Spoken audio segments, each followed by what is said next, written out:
नमस्कार दोस्तों, स्वागत है आपका जेपीवाई एकेडमी में।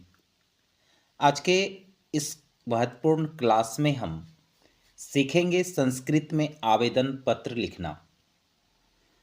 बोर्ड एग्जाम में पत्र लेखन के अंतर्गत कुल 8 अंक के प्रश्न पूछे जाते हैं, जिनमें आपको 2 पत्र लिखने होते हैं और प्रत्येक पत्र 4 अंक का होता है। तो इस वीडियो को ध्यान से अंत तक देखें ताकि परीक्षा में पूरे 8 अंक प्राप्त कर सके। तो चलिए बिना देर किए संस्कृत में आवेदन पत्र लिखने का सही तरीका सीखते हैं। आवेदन पत्र के अंतर्गत प्रश्न है, विद्यालय में संस्कृत संभाषण शिविर आयोजन की अनुमति प्रदान करने के लिए विद्यालय प्रधान को एक आवेदन पत्र संस्कृत में लिखें।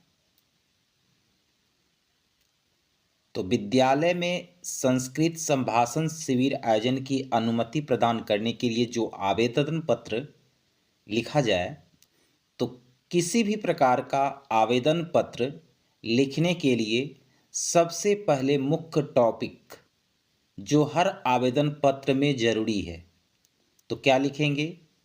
सेवा में श्रीमान प्रधानाध्यापक महोदय। तो इनका हम संस्कृत बना सकते हैं, सेवायाम श्रीमान प्रधानाध्यापक महोदय। ये हो गया संस्कृत का एक सेंटेंस। फिर इसके बाद हम विद्यालय का नाम दे सकते हैं, जो अपना विद्यालय है। तो चलिए विद्यालय का नाम उच्च विद्यालय बनवनखी, या आप जहाँ से हैं वहाँ से अपने विद्यालय का नाम दे देना है। इसके बाद विषय आता है। तो विषय है क्या? संस्कृत संभाषण शिविर आयोजन हेतु अनुमति पत्र। ठीक है। अब इसके बाद पुनः लिखेंगे महाशय। फिर इसके बाद अपने मन में एग्जाम में अगर हमें संस्कृत में पत्र लिखना हो तो अपने मन में एक सेंटेंस बनाना है। किससे? तो जो प्रश्न पर आधारित हो। प्रश्न था, संस्कृत संभाषण शिविर आयोजन की अनुमति प्रदान करने के लिए विद्यालय प्रधान को एक आवेदन पत्र संस्कृत में लिखना है। तो अपने मन में पहले एक सेंटेंस बनाना है, पुनः उसका संस्कृत अनुवाद लिखना है। तो मान के चलिए एक सेंटेंस बना लेते हैं कि सविनय निवेदन है कि हमारे विद्यालय में संस्कृत संभाषण शिविर आयोजित करने की प्रस्ताव है। तो इसी को हम संस्कृत में अनुवाद बनाएंगे कि सविनय निवेदनम अस्ति यह, यानी सविनय निवेदन है कि अस्माकं विद्यालय, यानी हमारे विद्यालय में संस्कृत भाषा शिविरस्य, संस्कृत संभाषण शिविर का आयोजनस्य प्रस्तावः अस्ति, यानी आयोजित करने का प्रस्ताव है। एक सेंटेंस हमने बना लिया। इसके बाद पुनः दूसरा एक सेंटेंस बनाना है।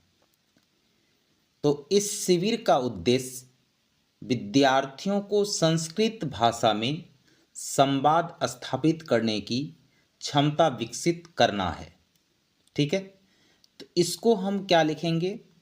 अस्य शिविरस्य, यानी इस शिविर का उद्देश्यम, उद्देश्य छात्राणाम संस्कृत भाषायाम, ने विद्यार्थियों को संस्कृत भाषा में संवाद क्षमतायाः विकासः अस्ति, निसंवाद स्थापित करने की क्षमता विकसित करना है। 2 सेंटेंस हमने इस आवेदन पत्र से संबंधित लिखा। इसके बाद अंत में पैराग्राफ चेंज करके लिखना है। तो पैराग्राफ चेंज करके हम लिख सकते हैं, क्या लिखेंगे? एक सेंटेंस कि अतः श्रीमान से नम्र निवेदन है कि कृपया इस शिविर के आयोजन की अनुमति प्रदान करें। इसको हम ट्रांसलेट कर सकते हैं, अतः श्रीमन्तः नम्र निवेदनम अस्ति, यानी श्रीमान से नम्र निवेदन है कि कृपया अस्य शिविरस्य आयोजनाय अनुमतिं ददातु, यानी कृपया इस शिविर के आयोजन की अनुमति प्रदान करें। ठीक है। फिर अंत में ये जो सेंटेंस लिखेंगे पैराग्राफ चेंज करके लिखना है, क्योंकि आवेदन पत्र लिखने का भी एक मुख्य शैली होती है। इसके बाद अंत में जैसे हम लिखते हैं हिंदी में भी कि इस कृपा के लिए मैं सदा आभारी रहूँगा, तो इसी को संस्कृत में अनुवाद लिख सकते हैं अस्मिन् कृपेन, यानी इस कृपा के लिए अहम सदैव आभारी, मैं सदा आभारी रहूँगा का भविष्यामि, यानी अस्मिन् कृपेन अहम सदैव आभारी भविष्यामि। बस आपका आवेदन पत्र पूरा हो गया। इसके बाद आपको अंत में दाईं तरफ, ठीक है, लिखना क्या है, भवताम आज्ञाकारी छात्र, यानी आपका आज्ञाकारी छात्र, पुनः नाम, कक्षा और क्रमांक देना है। इसके बाद बाईं तरफ दिनांक यानी डेट को प्रस्तुत कर देना है। इस तरह से आपका एक सटीक आवेदन पत्र तैयार हो जाएगा। तो संस्कृत में आवेदन पत्र लिखना बिल्कुल आसान है। आपको सबसे पहले एक सेंटेंस बनाना है और उसका अनुवाद कर देना है, पुनः संस्कृत में आवेदन पत्र लिखना इजी हो जाएगा। तो आज के इस वीडियो में इतना ही। वीडियो पसंद आए तो लाइक, सब्सक्राइब एंड शेयर जरूर करें। धन्यवाद।